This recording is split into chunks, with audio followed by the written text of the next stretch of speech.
এই রাস্তাটা 2-3 বছর ধরে হয়নি, পঞ্চায়েতের কাছে সেই জন্য গেছিলাম। আজ হবে কাল হবে করে করে করে এরকম আমাদের খালি দিনই দিয়ে যাচ্ছে। সেই জন্য আমরা পঞ্চায়েতের কাছে গেছিলাম, পঞ্চায়েতে গালমন্দ করেছে, চেষ্টা করে, সেই জন্য আমরা গিয়েছিলাম।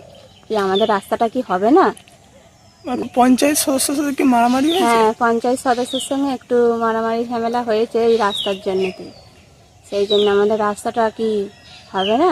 আপনাদের কি কি সমস্যা আছে? আমাদের কি কি সমস্যা আছে? রাস্তা, কল আর আলো। এতদিন কি কাজ হয়নি এখানে? না, এটা এতদিন ধরে কাজ হয়নি। কতবার ধরে তো পঞ্চায়েতে জমা দেওয়া হয়েছিল দরখাস্ত, কিন্তু হচ্ছে না। আপনার নামটা? মানসী মণ্ডল।